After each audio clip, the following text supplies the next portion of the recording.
खैर साहब, ज़ाहिर है पंजाब में पीपल्स पार्टी अपने आप को रिवाइव करना चाहती है, ये दावेदार भी है कि पीपल्स पार्टी सरप्राइज करेगी, आप भी ये कहते हैं। मगर नून लीग में राणा सनाउल्लाह साहब कह रहे थे कि अगर आप भी होते हैं और अगर 1-1 की जगह 3 तरफा मुकाबला होता है तो पीपल्स पार्टी भी पीटीआई का वोट काटेगी, क्योंकि 2018 में पीपल्स पार्टी का वोट नून लीग को नहीं गया था बल्कि पीटीआई को गया था। तो आपका कोई चांस है या आप भी इन दोनों में से किसी एक ही को फायदा दे रहे होंगे, वरना पंजाब में कोई इतना ज्यादा चांस नहीं है आपका?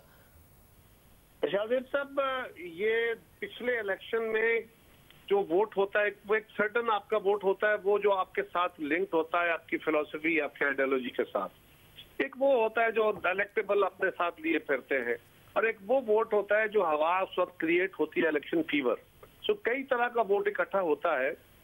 सवाल ये है कि पीटीआई, हमारे लिए ये जरूरी था कि पीटीआई का भी जो बुखार था या उसका जो इमेज बना हुआ था तब्दीली का, और बड़े नारे थे सब रोजगार की फराहमी के और चीजों को सस्ते करने के और यूटिलिटी बिल्स सस्ते करने के, और जो जितने भी नारे लगाए थे इंक्लूडिंग देर नारा जो है अकाउंटेबिलिटी का, ये एक्सपोज होता।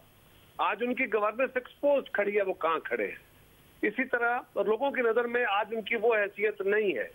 अगर उनको थोड़ा सा एक मौका मिला है, सांस मिली है जिससे वो आगे नारा मारना शुरू हुए हैं, तो वो जब पीडीएम के अंदर मुस्लिम लीग और मौलाना फजलुर रहमान साहब ने हमें और एएनपी को एकला यानी इशू पे पीडीएम को तोड़ के रख दिया, उसके नतीजे में जो तासर आया कि अब अपोजिशन तकसीम हो गई है, लिहाजा वही सियालकोट जहां से हम 2 इलेक्शन जीत रहे हैं जब इकट्ठे हैं, तो वहां से मुस्लिम लीग की एक पक्की सीट हार जाती है।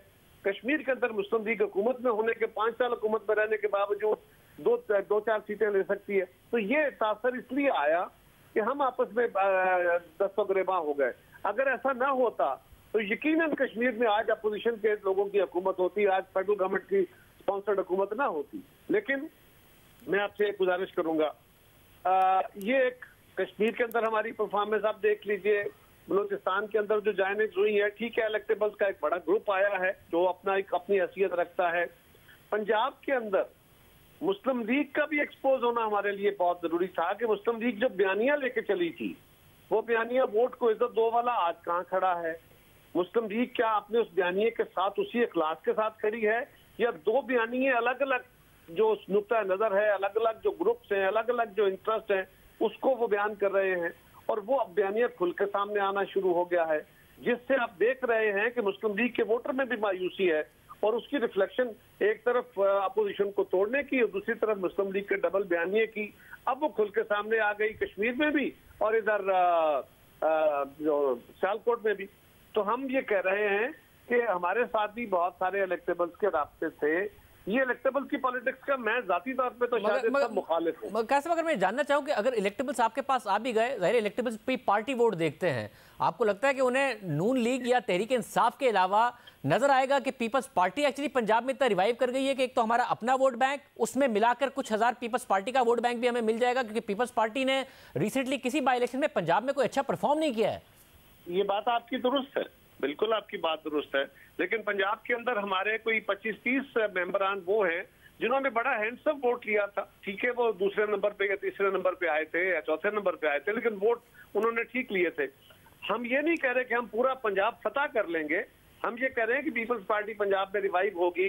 और अगर हम पंजाब के अंदर जो हमारे साथी थे, यकीनन आज भी हमारे पास वो मौजूद है, और कुछ जो लोग पीटीआई में गए थे, और अभी इलेक्शन में जितना वक्त बाकी है उसमें यकीनन आप देखेंगे जिस तरह बलूचिस्तान के अंदर एक सरप्राइज था, आपको पंजाब के अंदर से भी कुछ सिटिंग और कुछ साबिक मेंबरान, और सारे वो नहीं होते इलेक्टेबल जो 2 जमातों में अकोमोडेट हो गए, वो भी तो हैं जो दोनों जमातों में अकोमोडेटेड नहीं है लेकिन मौजूद हैं। कैसा ऐसा ग्रुप सामने आया था ना, और फिर खबरें आई जून में कि जहांगीर तरीन ग्रुप को अप्रोच करने का टास्क दिया है आसिफ जरदारी साहब ने अपनी पार्टी को, मगर अब तो नजर आ रहा है कि वो ग्रुप तितर बितर हो रहा है, हुकूमत ने उस ग्रुप को तोड़ना शुरू कर दिया है। ऐसा ना आखिर में जहांगीर तरीन साहब अकेले रह जाएं और आपके भी किसी काम के ना हो अगर आप उन्हें अप्रोच भी करें। शाहिद साहब, आप एक तो पहली बात तो यह है कि जहांगीर तरीन ग्रुप से हमारा राब्ता हुआ नहीं हुआ, मेरे इल्म में नहीं है। दूसरा, जहांगीर तरीन साहब के ग्रुप को पहले दिन से हुकूमत तोड़ने की कोशिश कर रही थी, वो आज तो तोड़ने की कोशिश नहीं कर रही, पहले दिन से कर रही थी।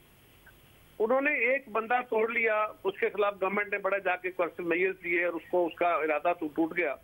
लेकिन उनके बाकी साथी बड़े वाज़ेह तौर पर उनके साथ खड़े हैं। लेकिन जहांगीर तरीन साहब के साथी जो आज यहाँ खड़े हैं, अगर ये अपनी जमात में वापस भी जाते हैं तो उनकी अगले इलेक्शन से पहले वो हैसियत वहां नहीं रहनी, वो यहाँ के भी नहीं रहेंगे, वहां के भी नहीं रहेंगे, तो उनको भी अपना इस बात का अदराक है, तो उनको कोई फैसला करना पड़ेगा। लेकिन मैं उस पर बेट नहीं कर रहा, मैं तो ये कह रहा हूँ कि जितनी मेरी रिक्वायरमेंट है यानी पीपल्स पार्टी, इंशाअल्लाह ताला हम आपको बहुत जल्द खाएंगे, परफॉर्म करेंगे। हम कोई खाली बयान तो नहीं दे रहे, हम कह रहे हैं हम परफॉर्म करके आपको दिखाएंगे कि दीज आर द नंबर्स, ये दीज आर द पीपल। फिर तो खैर साहब, आप बतौर पंजाब के लीडर, आपकी फिर पार्टी की लीडरशिप से ये बात हुई है कि जब हम ये बताएंगे आवाम को कि जी पीटीआई ने डिलीवर कर सकी, तो साथ में ये भी तो बताना पड़ेगा कि पीपल्स पार्टी डिलीवर कर सकती है, उसके लिए सिंध की कारकर्दगी बेहतर हो। उसके लिए भी आपने कहा है पार्टी से कि जी सिंध की फिर कारकर्दगी बेहतर करें, ताकि हम ऑल्टरनेट तो दिखाएं पीपल्स पार्टी को। सिंध की पार्टी जो परफॉर्म कर रही है, बहुत सारे सेक्टर्स उनकी परफॉर्मेंस मिसाली है। मसलन हेल्थ में उनका कोई कंपैरिजन नहीं है पूरे पाकिस्तान के बाकी सूबों से, वो बहुत आगे हैं। इसी तरह बहुत सारे और इश्यूज भी हैं। इवन डेवलपमेंट जो थर का बहुत शोर था, तो थर का भी जिन लोगों ने दिखाया है, जाके देखा है, अब उनका इंफ्रास्ट्रक्चर के ऊपर भी बहुत सारा एक्सपेंडिचर है। सिर्फ कराची की हद तक एक शोर जरूर है और उसको भी वो कोशिश कर रहे हैं। अब तो शोर भी यही है ना कि जो कराची के अलावा पीपल्स पार्टी जो अंदरूनी सिंध में ज्यादा काम करती है, कराची को फोकस नहीं करती, इसलिए कि कराची उनका वोट बैंक नहीं है। अब कराची भी फोकस हो गया, लेकिन इस आर्गुमेंट में ये बात तो मौजूद है ना कि कराची पीपल्स पार्टी अंदरूनी सिंध में ओवरऑल तनकीद है कि अंदरूनी सिंध की भी तनकीद है, साहब अंदरूनी सिंध की भी तनकीद है कि पीपल्स पार्टी 13 साल हो गए डिलीवर नहीं कर सकी है। 13 साल बहुत बड़ा टाइम होता है कि एक मॉडल के तौर पर आप पेश करते हैं और अपने आप को पंजाब में रिवाइव करते हैं। मैं गुजारिश करता हूँ, मैंने पंजाब में अपने आप को किसी एक सूबे की परफॉर्मेंस की बुनियाद पर नहीं करना। मैंने पंजाब में अपने आप को, वो भी होगा, लेकिन मेजर मेरा इशू ये है कि मेरी एक 5 साल की पीपल्स पार्टी की गवर्नमेंट थी, उसके बाद 5 साल मियां साहब की हुकूमत थी, उसके बाद 3 साल ये हुकूमत हो गई। इनके कंपैरिजन होने हैं। क्या पीपल्स पार्टी 2008-2013 में परफॉर्म नहीं करके गई?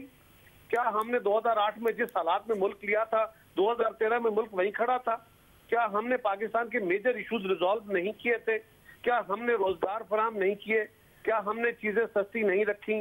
क्या हमने पाकिस्तान का बड़ा तनख्वाहें नहीं बढ़ाई? क्या हमने पाकिस्तान की एक्सपोर्ट्स नहीं बढ़ाई? क्या हमने रिकॉर्ड इजाफे नहीं किए? तो ये सारी चीजें अब लोग देख रहे हैं ना। बहुत शुक्रिया कमर ज़मा कायरा साहब हमारे साथ मौजूद थे।